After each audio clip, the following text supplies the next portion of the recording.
Kabar terbaru Sony Tulung, dulu host Family 100, kini Juragan Laundry. Nama Sony Tulung dikenal orang melalui salah satu program kuis. Program yang membesarkan namanya adalah Kuis Family 100. Akan tetapi beberapa tahun ini sosok Sony Tulung hilang dari layar televisi. Kemana perginya Sony Tulung? Lalu bagaimana kabar Sony Tulung sekarang? Melansir Kompas, Sony Tulung yang menjadi bintang tamu di YouTube Ferdi Elemen itu mengungkap kabar terbarunya.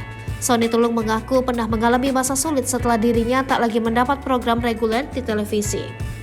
Penghasilan yang ibaratnya bisa dia gunakan membeli mobil setiap sebulan hingga 4 bulan sekali mendadak hilang. Namun Sony tetap bersyukur walaupun harus menurunkan standar gaya hidup, dia masih bisa mencukupi kebutuhan untuk makan. Sony kemudian banting setir dengan membuka berbagai bidang bisnis untuk memenuhi kebutuhannya. Usaha yang dibuka Sony mulai dari kuliner hingga yang terbaru usaha laundry. Kini setelah menekuni berbagai bidang usaha, Sony mulai kembali ke dunia hiburan. Sony yang pernah beberapa kali dilaporkan ke polisi atas kasus yang berbeda itu diketahui telah kembali memandu acara kuis Siapa Mau Jadi Juara. Tidak itu saja, Sony juga memiliki channel YouTube sendiri yang disebutnya telah dibuat jauh sebelum Atta ataupun YouTuber lainnya.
Slipopo TV, jangan lupa komen, like, dan subscribe, serta tonton terus berita-berita terupdate lainnya ya.